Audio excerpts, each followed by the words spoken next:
दोस्तों जय भीम। दोस्तों, चुनाव आयोग 75 सालों से कहता आ रहा है कि हम चुनाव निष्पक्ष तरीके से करवा रहे हैं, उसमें कोई बेईमानी नहीं हो रही है। लेकिन हर इलेक्शन में, हर चुनाव में बेईमानी हो रही है, चाहे वो पार्षद का हो, पंच का हो, प्रधान का हो, नगर निकाय का हो। हल्द्वानी में ही उत्तराखंड में नगर निकाय के इलेक्शन हुए, यहाँ भरपूर मात्रा में दारू बांटी गई और वोटें खरीदी गई। और यदि दारू नहीं बांटी होती और वोट नहीं खरीदी होती तो कांग्रेस बीजेपी का एक कैंडिडेट नहीं जीतता, यहाँ तक कि एक पार्षद भी नहीं बनता। दोस्तों, आज भी गरीब समाज जो अंतिम पायदान वाला है वो अपनी वोट को बेचता है और 75 साल से बेचते आ रहा है। यहाँ वोटें एक एक क्वार्टर में बिकती हैं और औरतें अपना वोट 500-500 रुपये में बेचती हैं।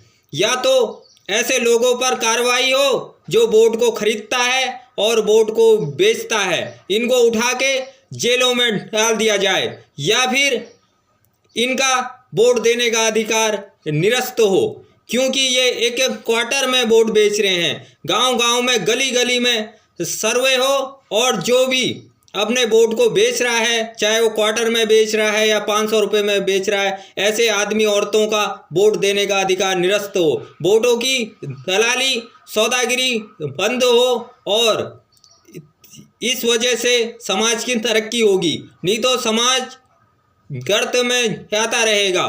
नहीं तो आज तक यदि ये वोट नहीं खरीदते तो कांग्रेस बीजेपी का एक भी कैंडिडेट नहीं जीतता, क्योंकि इन्होंने 75 सालों में कोई ऐसा काम ही नहीं किया है जो जनता इनको वोट देती।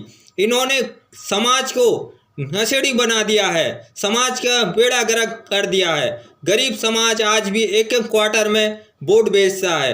गांव गांव में सर्वे हो, गली गली में सर्वे हो, और जो भी जिसने भी वोट बेचा हुआ है क्वार्टर में और पैसे में, उसका वोट देने का अधिकार निरस्त होना चाहिए। इन्होंने बाबा साहब के 4 बच्चों की कुर्बानी और मिसेज की कुर्बानी और अपनी कुर्बानी बाबा साहब की खुद की को एक क्वार्टर में तोल दिया है। ये एक क्वार्टर में बाबा साहब के 4 बच्चों की कुर्बानी और बाबा साहब की मिसेज की कुर्बानी और बाबा साहब की खुद की कुर्बानी को बेच देते हैं। ऐसे लोगों को वोट देने का कोई अधिकार नहीं है जो वोट को एक क्वार्टर में बेचता है।